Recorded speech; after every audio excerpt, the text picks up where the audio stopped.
Alright guys, in today's video we're going to be taking a look at the current conditions. It has been weeks since we've been able to say that, but finally we have some radar imagery here to show you guys. It has been a long time coming, but I finally have my new computer at a point where this is the computer that I can solely use to create my videos. This is very exciting. We are using Radar Omega today actually, so this is a new program as well.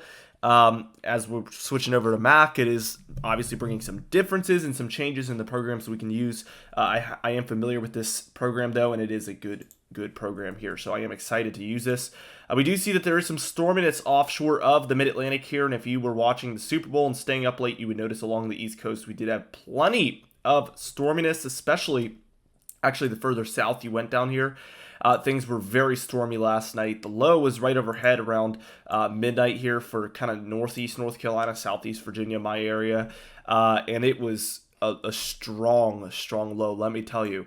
We do have some gentle storminess, I would call it, moving across the northwest here. Nothing huge, really. We do have some showers passing by, heavier at times, especially the closer you are to the coast, but there's nothing much to speak of up there. We do have a spinning low here, as you can see, over Southern California. But again, this is mostly some lighter precipitation. And then we do have some showers passing through southern Texas there into central Texas, I would say. And across the Ohio Valley into the Great Lakes, we have had some passing showers, but these are extremely light at this point. Now we will go ahead and zoom into some different areas here.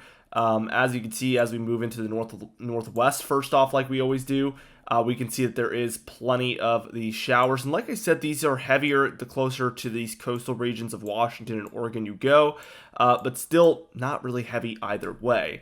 Now, as we just move our way further and further south, we can see this spinning storm here that we were mentioning earlier, and you can totally tell that there is a kind of counterclockwise spin to this. Very, very cool, and there is some bands moving up to the northwest here, just like this. Good thing these showers didn't impact the Super Bowl yesterday, at least I didn't notice any, but there is showers nearby today, the day after. We can see as we move down towards Texas here, kind of again more central and southern Texas, we do have these lighter showers impacting these areas here, and then as we move up towards kind of the eastern United States, we'll just take a bigger view at these areas here, but we do have these showers that were passing through kind of your Ohio Valley here and some of your Great Lakes, and then obviously you can tell this nor'easter was still bringing impacts earlier this morning that has kind of come to an end. Anyway, now what we're going to do is we're going to move on, and we're going to move on to that modeled guidance, and we're going to dive into the upcoming weather as extreme snowfall is expected for the upper Midwest and Great Lakes potentially, and some of the plains. We're going to be talking all about that, as well as some severe weather threats for the further south and east areas. Now here we are taking a look at our European model here, and we can see, well, we got to move this on a little bit actually towards this morning, but we can see our low pressure system here over a lot of areas in the Mid-Atlantic, still again bringing impacts. That low is pretty far offshore actually at this point, and it is a 990 millibar low pressure center there, so a pretty strong one actually, matter of fact. And as we just continue things on here, we can see that we are going to be seeing more and more storms developing over the central plains here. So as we take a look here actually at a lot of areas in the central United States, by the time we're even reaching as early as Tuesday, February 14th, we have a 987 millibar low pressure center there over western Oklahoma. And this does have a bit of a cold front underneath, perhaps a warm front over top trying to develop. And we've talked about it before, but this is going to be a lot of warm air on that southern end and some cold air swinging in on the western end. Definitely a very interesting complex with this storm. Definitely something to track. And we can see that there is a lot of snowfall out west as well, Oregon, California here.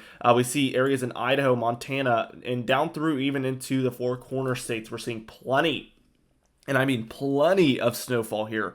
Just really intense amounts. And we see actually as time rolls on here, we do see that this low is a 986, a strong cold front underneath, warm front up to the north, and we definitely have some snowfall here on the northern end for Nebraska, South Dakota, North Dakota, Minnesota there. Definitely some different areas getting involved here with that snowfall.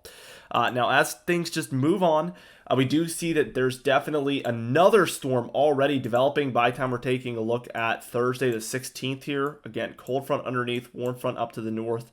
and then snowfall here on the northwest side of things here. Definitely, this would be another potential severe weather threat for Texas, Oklahoma, Arkansas, Louisiana, Mississippi, Tennessee, Alabama, Georgia. All these areas getting involved with some potential severe weather here with that storm. And even on the southeast end of things, this is that one we've been talking about, though. We definitely see some potential here for thunderstorms all the way up and down the East Coast, because your warm front is all the way up here. Your cold front is swinging through. Definitely a solid setup here for some severe weather. Again, warm front's all the way up there. Cold front's back down here. Your low is primarily up there. And this would bring potential severe weather as far north. Well, maybe not severe weather. That's a little bit too far. But thunderstorms at least as far north as New England. Probably some threat of severe weather here on the more southeast side of things, in my opinion.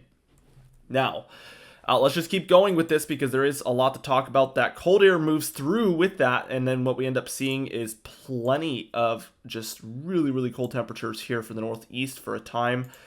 We do see, as we just continue this on, we see primarily what we're going to see is that warm air is trying to fight back. We do get another cool down here. Not a lot of storminess happening through that time frame. I'd say from probably Saturday the 18th through about Tuesday the 21st. There's not a lot happening until about this point where we see a storm deepening here, as you can see, kind of in the southwest, south central United States. Very interesting scenario here. We have heavy snowfall for the Southern Rockies. We have some rainfall underneath here, as you can see, and then rainfall stretching as far eastward as the Mid-Atlantic. Very interesting. And then we kind of actually end things here with a very major looking snowstorm for the Ohio Valley, potentially the Great Lakes, the plains here, as there's a very deep trough over kind of your plains here in your kind of southwest areas. Definitely a very interesting storm. The low is primarily somewhere in there, and there looks to be somewhat of a cold front warm front dynamic here to this storm, and that would basically enable the potential for severe weather underneath right here as well. So more spring-like severe weather potentially alongside all of these factors in the month of February. We've seen a lot of that in January and February now. It's just been a really interesting winter, in my opinion. As we move on to the total precipitation here, as you can see, we are seeing a lot of this storminess here for a lot of your kind of I would say Ohio Valley / central United States area there. Ohio Valley up here, deeper south. These areas in there primarily are going to see a lot of storminess moving across these areas. We will see a lot of these storms rising up from the four corner states into the plains. So we will see a motion like that quite often. And also storms moving in from the northwest. So double kind of flanking happening here from these storms in the west.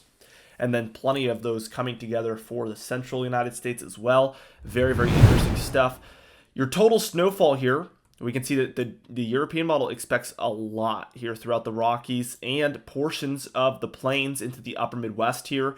So you could tell that the storm motion a lot of times is going to be something like this with that low, because obviously on the northwest end of things, that's where we see a lot of that snowfall. And anywhere in the grays is a dusting, if anything. Blues 2 to 6 inches of snowfall, purple 6 to 10, pinks 10 to 20 even, and then even pastel blues like we're seeing here for Kansas, Nebraska, Iowa, that's going to be 20 inches plus. So certainly a whole lot expected for the upper Midwest and some of the plains there as well. Some of the Ohio Valley and Great Lakes. Definitely going to be an interesting 10 days coming up. Some of the more active weather we've seen all winter long.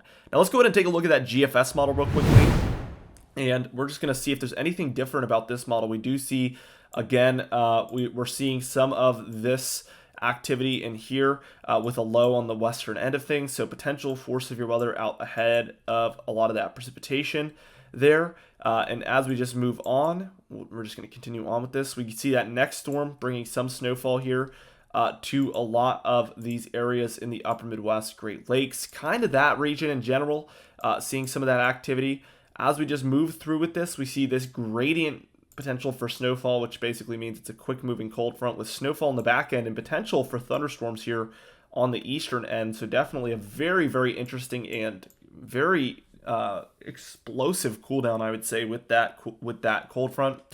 A very deep trough in the east for a very brief time, and then we see that southeast ridge building back in with some storms moving in a similar motion to what the European model showed, because we're seeing this again trough kind of doing this. So what we see is these storms rising up along that, that is kind of the trend here. And that will bring, again, snowfall to the Ohio Valley there, the plains, and maybe even the Northeast here, according to the GFS model. Take this with a grain of salt, as we're beyond 240 hours out, basically. So definitely take that with a grain of salt. But we see a strong low developed up here, some cold air damming on kind of that western end of things. And this brings the potential for some pretty major snowfall potentially in these areas there. Now, as we just continue this on, we get a little bit quieter for a time, and then we get these more explosive storms once more moving along that jet stream like this. So we see another one of these with some snowfall potentially in these areas and potential for thunderstorms and severe weather underneath. Again, that is just how this winter has gone, and it looks like that's what it continues to do here on the GFS model all the way through. Now let's take a look at this European ensemble model. We're going to be working our way through this temperature anomaly pattern. We can see that we just keep going. We get some warm temperatures still, kind of the primary story here in the east. No real surprise there, obviously. Some colder air working its way west again. Not a huge surprise either.